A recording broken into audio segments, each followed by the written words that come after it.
ठाकुर जी लेके आए अपनी वंशी और सब सखा जय जयकार करते आ रहे हैं। बोले नंद के लाला की जय, यशोदा दुलारे की जय, पूछरी के लौटा की खूब खूब प्यारे। सब जय जयकार करते आए। ठाकुर जी भी इतराते भय उमड़ घुमड़ करके अपनी वंशी लेकर के आए। सब सखियां सामने बैठी हैं। श्री जी एक तार को झंकृत करती जा रही हैं। क्यों? बोले क्योंकि वंशी बजते ही सब बेहोश रह जाएंगी।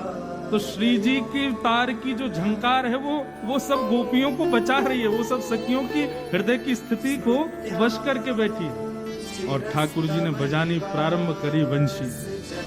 जैसे ही वंशी प्रारंभ हुई महाराज, ब्रजमंडल में आधे आकाश में अंधियारी, आधे आकाश में उजारों, सूर्य चंद्र प्रकट हो गए। मेघ के राग बजामे तो एक जगह वर्षा हो रही है। राग कुछ ऐसे बजामे तो मानो जैसे दीप प्रज्वलित हो रहे हैं। ठाकुर जी के रागों को देख करके समस्त राग रागनियां आकाश में प्रकट हो गए। प्रकट होकर के सब हाथ जोड़ने लगे, जय हो जय जयकार करने लगे। मधुमंगल श्री रामा फूले नहीं समा में उछल उछल करके जय जयकार करें, जय हो हमारे लाला की। देखो कैसी वंशी बजा रहा है। आकाश में देखो सूर्य चंद्र प्रकट हुए, सब देवी देवता प्रणाम कर रहे हैं। हमारे लाला के आगे सब नतमस्तक हैं। ठाकुर जी ने खूब देर वंशी बजाई। गोपीन को मूर्छा तो आवे, लेकिन श्री जी की वीणा की एक झनकार उनको बचा रही है। जैसे ठाकुर जी ने वंशी को नाद विश्राम कियो, मधुमंगल बोलो होरी ललता, अब या के आगे भी कछु कोई बजा सके? हम तो कह रहे हैं या बात को यहीं पूर्ण करो, तो को भी बहुत काम होंगे, हमको भी बहुत काम है, हम भी जाएंगे। श्री जी से कहो अपनी वीणा लाल जी के चरणन में रखें और दासी बन जाए सदा। यही बात को विश्राम कर दे। ललता बोली ऐसे काम ना चले, हमारी श्री जी बजाएंगे। और सुनो, कान लगा। ठाकुर जी बैठे हैं, सब सखा बैठे हैं। सामान्य हो गया मौसम, सूर्य चंद्र आदि सब स्थिर हो गए, सब चले गए, देवी देवता भी सब व्यवस्थित हो गए। और किशोरी जी अपने भाव में आती हैं। जैसे वीणा को अपने हाथ में धारण करके अपने एक हाथ से जैसे ही झंकृत करती हैं, एक झंकार होते ही आकाश में सूर्य चंद्र पुनः प्रकट हो गए। सभी देवी देवता प्रकट हो गए। यमुना जल में समुद्र के भांति लहरें उठने लगी। पृथ्वी पर भूचाल आने लगा, पृथ्वी हिलने लगी, डामाडोल हो गई। एक झंकार होने मात्र से किशोरी जी ने एक झंकार के बाद जब दूसरा स्वर लगाया तो स्थिति ये हुई कि आकाश में ब्रह्मांड का भेदन हो गया। सभी देवी देवता धड़ाम से पृथ्वी पर गिरे और गिर करके हाथ जोड़ने लगे। श्री जी नूतन प्रलय हो जाएगा, आपके आगे नतमस्तक होकर प्रणाम करके निवेदन कर रहे हैं। इससे आगे की स्थिति इस सृष्टि की नहीं है आपको सुनने की। आप कृपा करके इस वादन को यही विश्राम करें। किशोरी जी ने केवल 2 तार छेड़े तो ये स्थिति हुई कि सब देवी देवता 33 कोटि देवता सब नतमस्तक होकर श्री जी के सामने नतमस्तक होकर के बैठे हैं। तब ललिता ढूंढती है कहाँ है मधुमंगल श्री रामा, तो पता चली यमुना जी में गिर गए। ऐसा प्रलय नूतन भयो है कि सब गिर गए यमुना जी में। और तब ढूंढे, बोले श्याम सुंदर कहाँ है? तो श्याम सुंदर श्री जी के चरणन को अपनी गोद में रख करके और चरणन पर अपनी वंशी को न्यौछावर करते हुए नतमस्तक करके बैठे। तब श्री जी से प्रार्थना करते हैं कि अब हमको ट्यूशन दे दीजिए, गाय का तो वीणा का। सदा के लिए दासत्व स्वीकार। प्रभावती ने एक दिन बढ़िया मक्खन निकारो और महाराज मक्खन निकाल करके छीके पर टांगो। और वो बालक ने देख लिया, दौड़ करके ठाकुर जी के पास बोले आज भाभी ने मक्खन निकालो, आज ही चलो लाला। बोला हाँ आज चलेंगे। प्रभावती यमुना जल भरने के लिए गई। ठाकुर जी उसके यहाँ प्रवेश करेंगे और प्रवेश करके महाराज 4 के ऊपर 3 के ऊपर 2 के सबसे ऊपर ठाकुर जी। और ठाकुर जी लेकर के बढ़िया मक्खन खाने लगे। मक्खन पाते हैं, ग्वाल बालों को पवाते हैं। और जब सब पा लेते हैं तो फिर मरकान भूषण संग में बंदर और चलते हैं उनको भी पवाते हैं। लेकिन प्रभावती के यहाँ इतना मक्खन था, ठाकुर जी का भी पेट भर गया, ग्वाल बालों का भी भर गया और सब बंदरों का भी पेट भर गया। लेकिन मक्खन अभी पूरा नहीं हुआ, खत्म नहीं हुआ।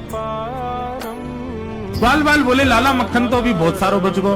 ठाकुर जी बोले ये प्रभावती हमको बड़ी चुनौती दे रही ना, या कुछ एक मजाक। और मित्रों के संग बैठे हुए ठाकुर जी बोले भैया कल से हम लोग सब यज्ञ करेंगे।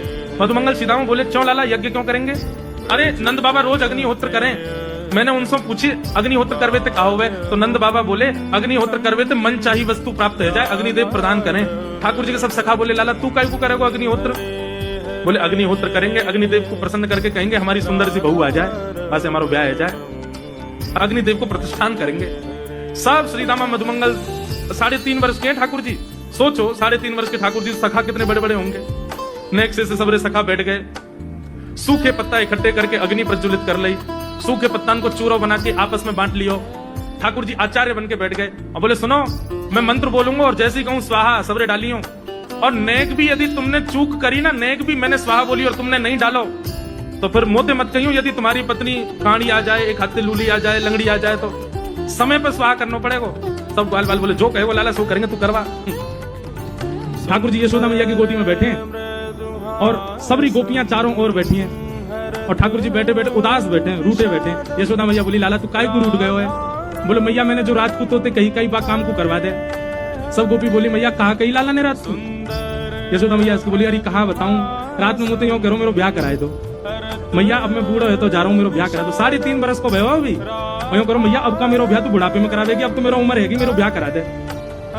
ऐसी ऐसी बातें न बनावे। सो एक गोपी बोली अच्छा लाला ब्याह करेगो? बोले हाँ करूंगा।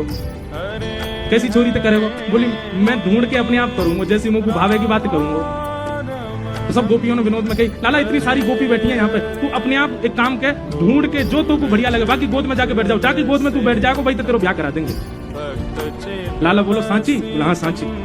सो ठाकुर जी यशोदा मैया की गोद पे उठ गए, गोपी इनके घूंघट उठामे, मैया जे तो बूढ़ी है गई जाते ना करो। दूसरी गोपी के पास गई, मैया जी तो कानी है या की तो आंख ही ना है? अच्छा है नहीं, जबरदस्ती ठाकुर जी बोल रहे हैं। तीसरी गोपी को मुंह उठा के मैया जी तो तेज लगे मुंह को तो घर से निकाल देगी या तो बयान कर रहा हूं मैं।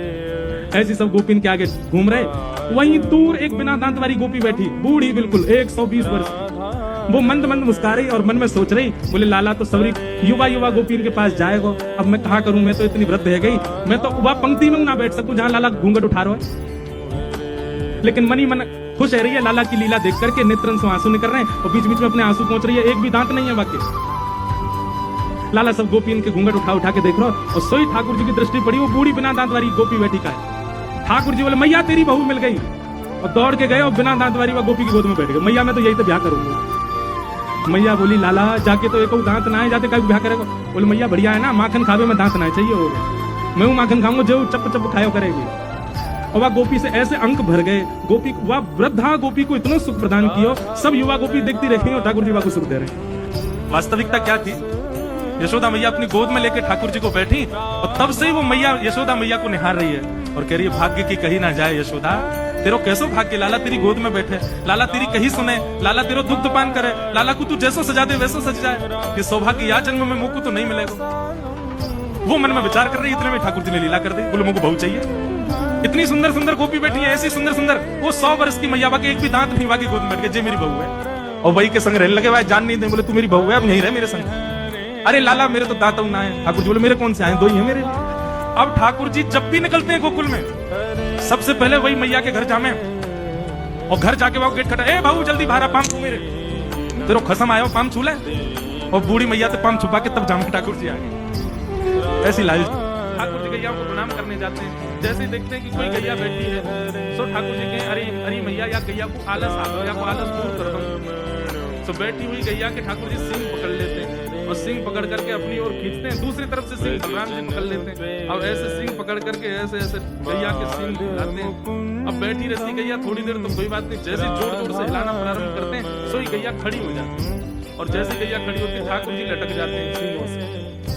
अब ठाकुर जी को तो बढ़िया झूला बन गया, गैया की सिंगन पर झूल रहे हैं।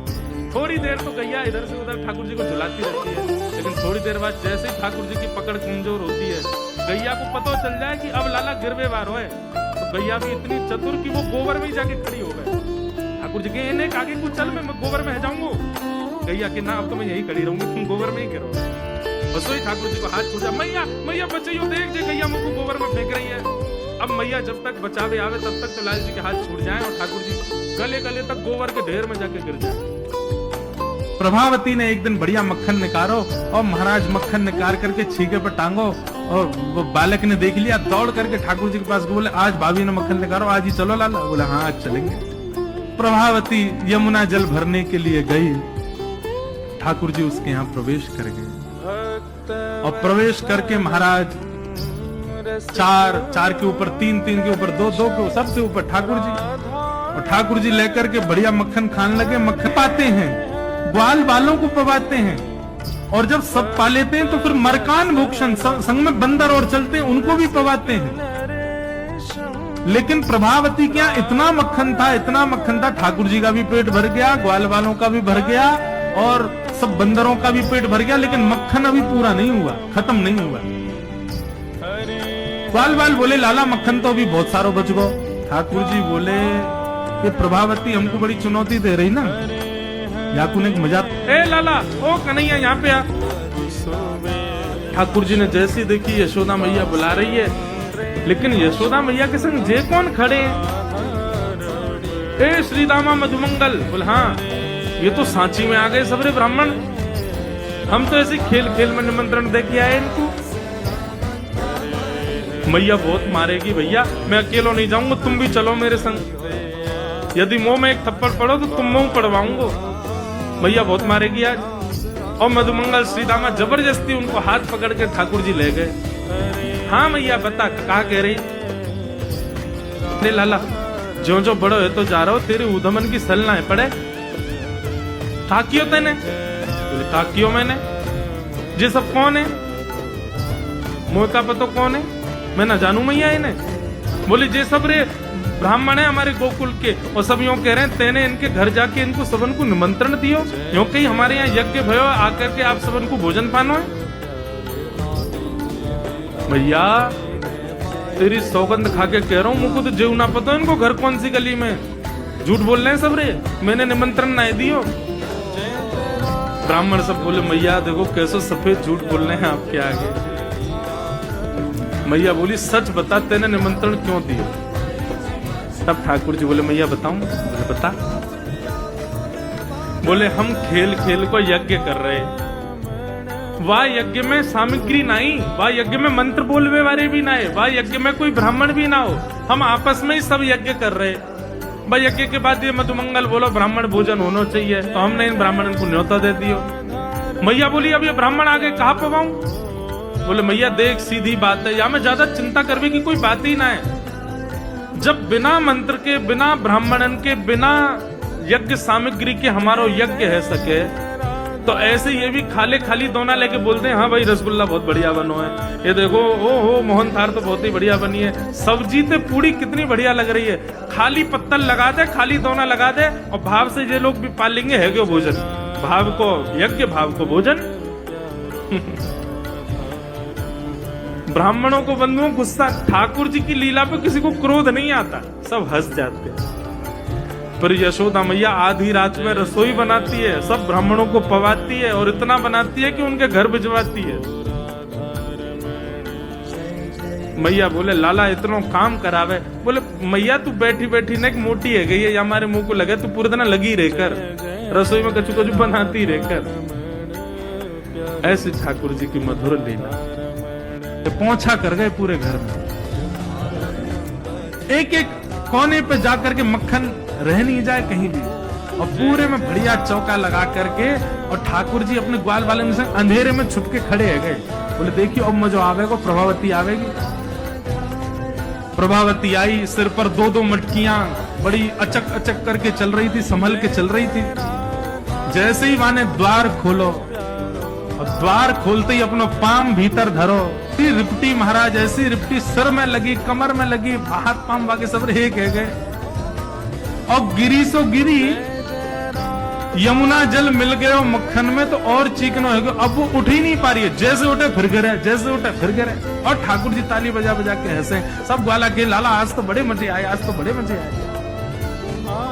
मेरी भाभी कहा कह रही कन्हैया को अपने प्राण प्यारे हमारे ना आवे, अब तो को तेरे प्राण प्यारे होंगे ना तो कभी हमको चुनौती नहीं देगी। और ठाकुर जी भाग गए।